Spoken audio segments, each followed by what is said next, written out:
Imagine estar a segundos da morte. O que você diria? Agora imagine ser um assassino no corredor da morte, sabendo que em instantes a sua voz vai se calar para sempre. Uma chance final. Um suspiro que pode carregar culpa, redenção ou até ironia. Eu não agi sozinho. Foi exatamente isso que um condenado disse antes de ser executado. 3 palavras, e de repente tudo virou de cabeça para baixo. Fica comigo até o final, porque o que você vai descobrir agora pode te surpreender e talvez até mudar a forma como você enxerga justiça, verdade e silêncio. As últimas palavras de alguém, prestes a morrer, carregam um peso que vai além do simples significado das frases. Elas revelam medos, arrependimentos, segredos e, em alguns casos, até pistas nunca levadas a sério pela investigação.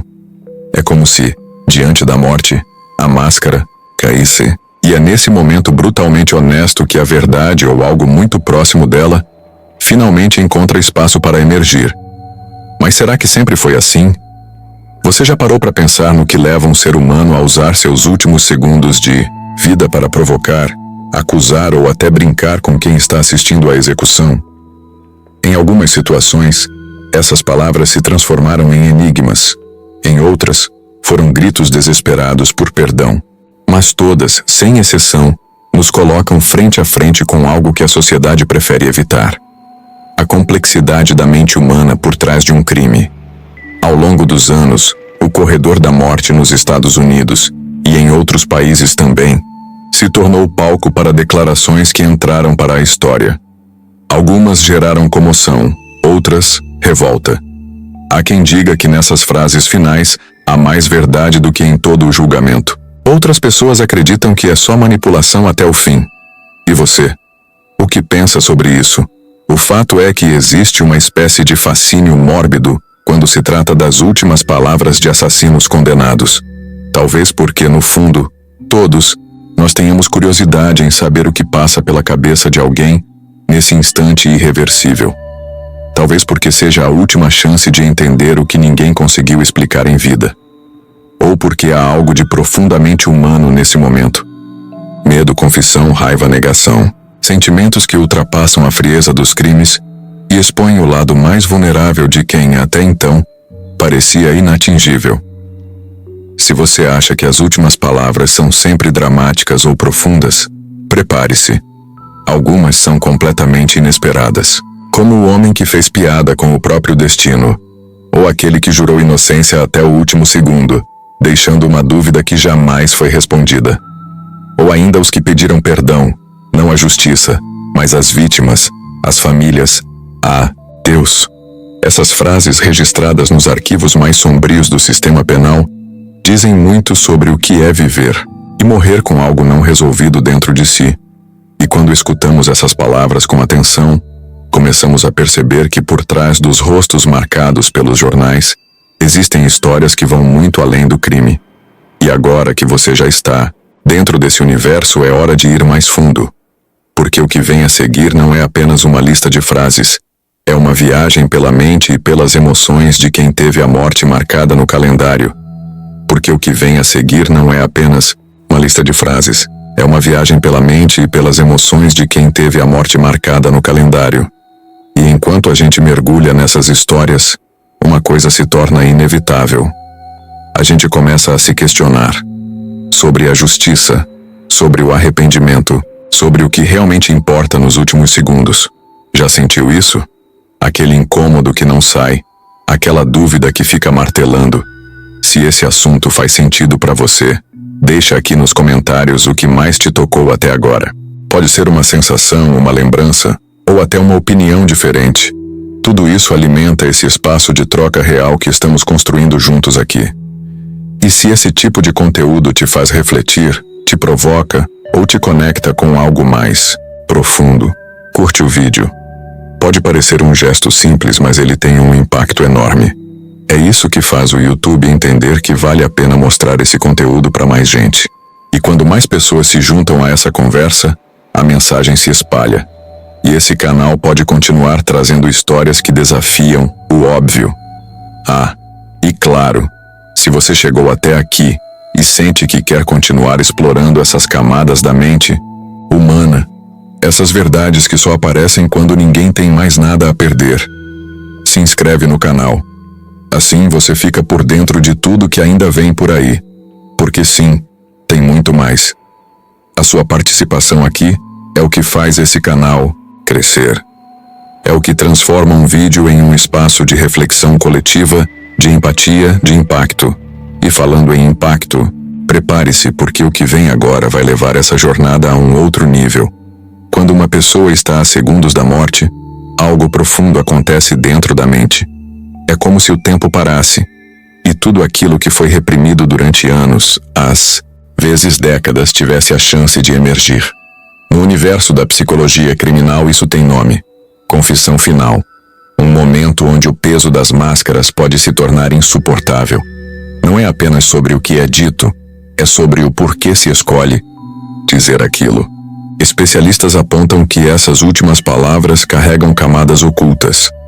Podem ser um verdadeiro pedido de redenção, uma tentativa de reparação emocional, ou, em alguns casos, um último movimento dentro de um jogo psicológico que o criminoso já vinha jogando há muito tempo.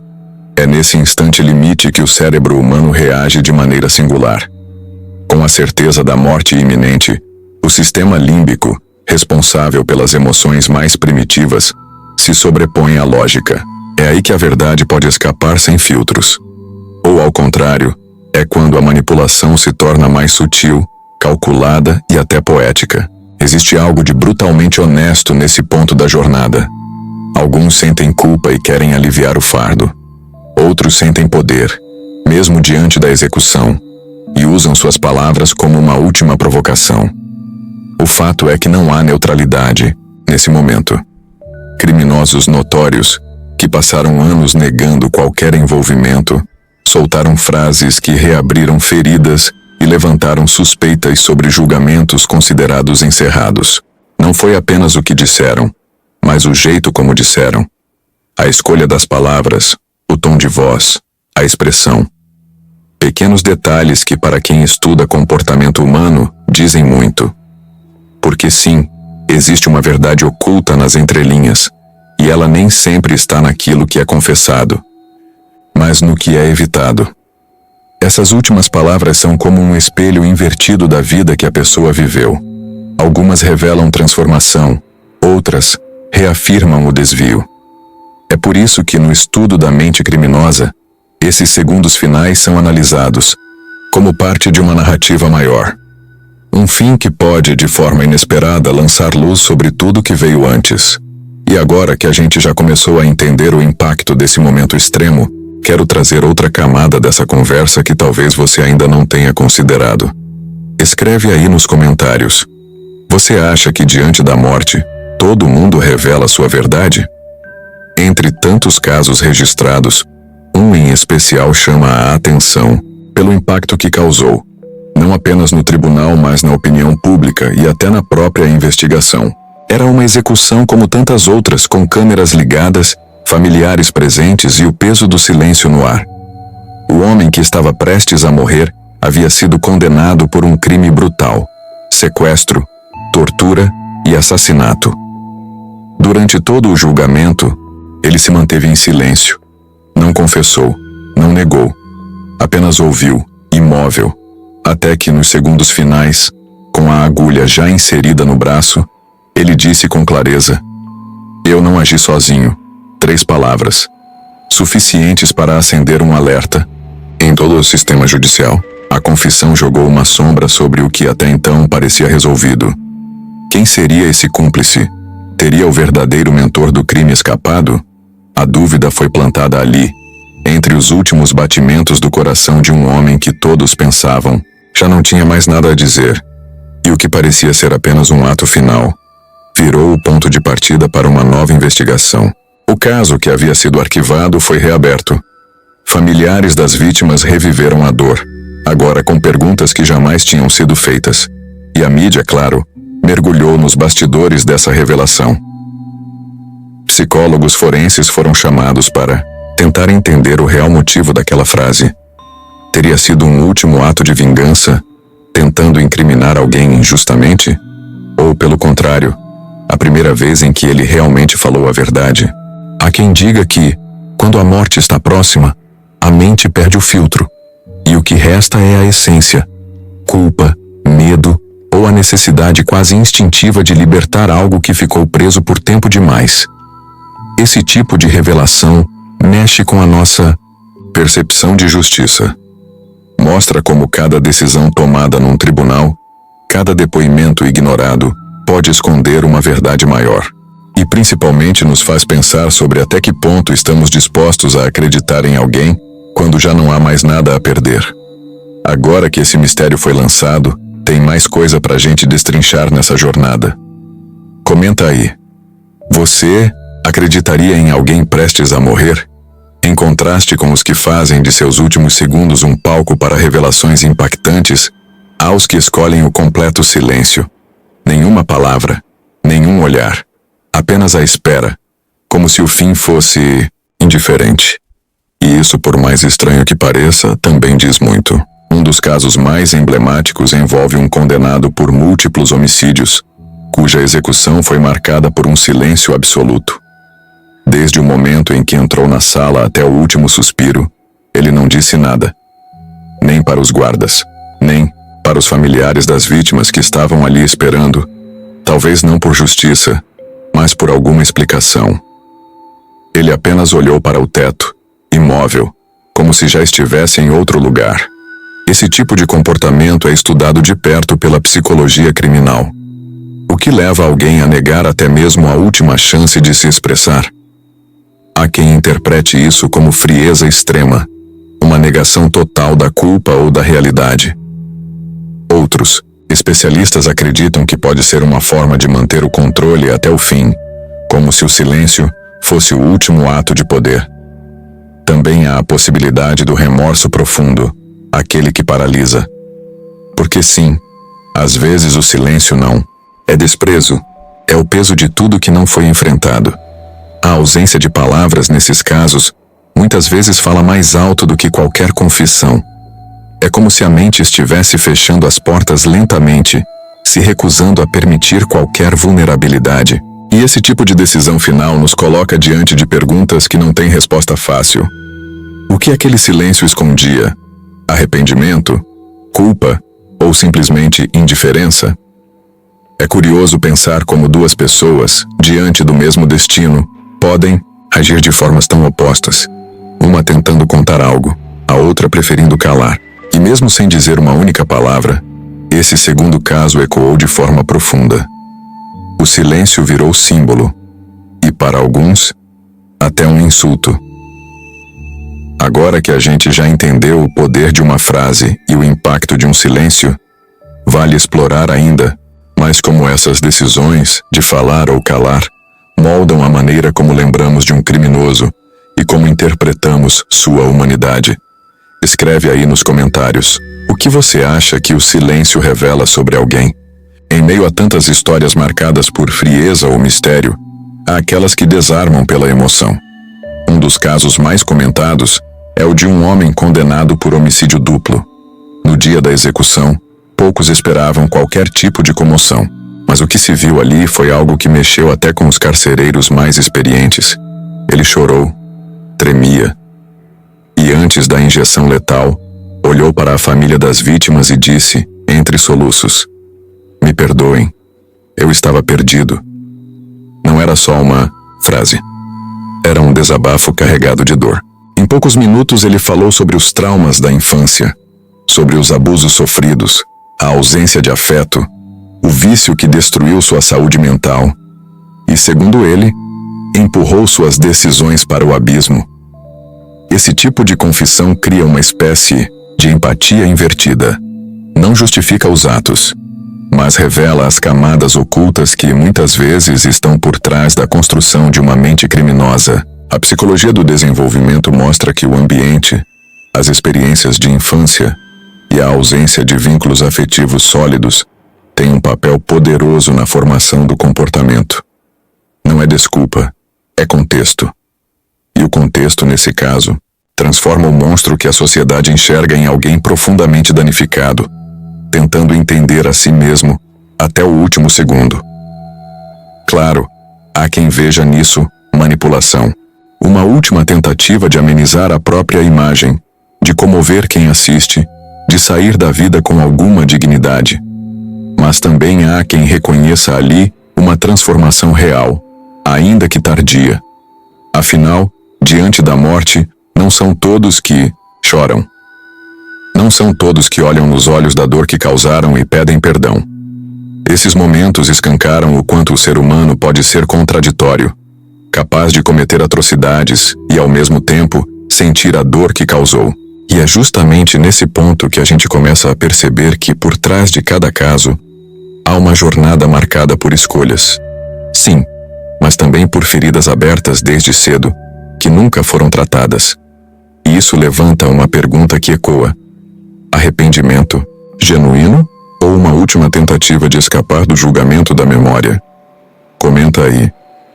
Você acredita que todo pedido de perdão é sincero?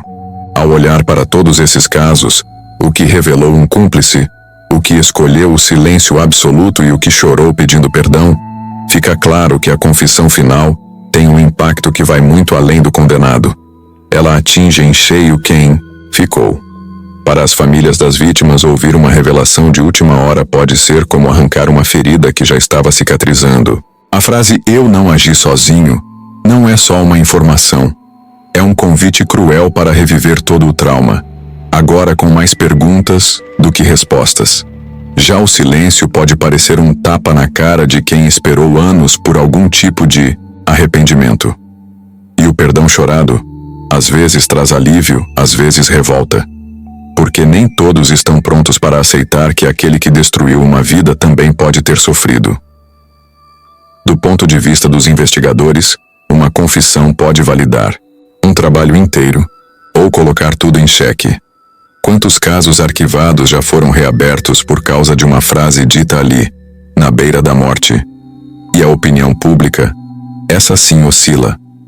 Há quem se comova, há quem se revolte. Tudo depende de como a história é contada, e principalmente de como ela é sentida. É aqui que entra um conceito importante: justiça emocional. Diferente da justiça jurídica, que lida com provas, prazos e sentenças, a justiça emocional fala de paz interior, de reparação subjetiva, de tentar dar algum sentido ao que aconteceu. Para algumas famílias, ouvir um pedido de perdão pode trazer essa sensação de encerramento. Para outras, o silêncio pode ser a confirmação de que o criminoso nunca teve alma. O que fica evidente é que as palavras finais carregam um poder que desafia a lógica. Elas não mudam a sentença, mas podem mudar tudo o que vem depois. Agora, tem um ponto nessa discussão que ainda precisa ser explorado e que talvez revele mais sobre nós do que sobre eles. Comenta aí. Justiça emocional e justiça jurídica podem caminhar juntas? Talvez o que mais nos intriga nas últimas palavras de um criminoso não seja exatamente o que é dito, mas por que é dito. Quando alguém está prestes a morrer, sem mais nada a ganhar ou perder, cada palavra ganha um peso que vai além do som, vira um retrato da mente. E é aí que mora a complexidade, porque a confissão final, por mais simples que pareça, é como uma fresta pela qual conseguimos espiar o que estava escondido lá dentro o tempo todo. Culpa, frieza, arrependimento, manipulação, ou uma mistura confusa de tudo isso. Esses últimos momentos funcionam como uma espécie de espelho invertido. Eles revelam não apenas o que o criminoso fez, mas quem ele se tornou depois de tudo. E talvez, mais do que qualquer laudo ou sentença, seja isso que nos conecta emocionalmente com essas histórias. A busca por entender o que acontece na mente de alguém que cruzou todos os limites. Porque entender esse tipo de mentalidade não é apenas sobre curiosidade mórbida. É sobre tentar encontrar sentido, buscar prevenção e até repensar o sistema de justiça sob uma ótica mais humana e menos mecânica. Cada palavra dita, ou o silêncio escolhido, nos dá pistas sobre uma verdade oculta, a verdade de quem mesmo diante do fim ainda tenta controlar a narrativa. E isso nos obriga a refletir. Será será que toda confissão é verdadeira? Ou seria apenas mais um capítulo do jogo psicológico que começou muito antes da prisão? Comenta aí. Você acha que no fundo alguém pode mentir até o último segundo? Se esse tema te intriga tanto quanto a gente, se inscreve no canal, deixa o like e comenta. Você acredita nas últimas palavras de um assassino? Vamos debater nos comentários. E se quiser mais histórias reais como essa, me conta que eu trago no próximo vídeo. Se você chegou até aqui, é porque esse assunto realmente mexeu com você, né?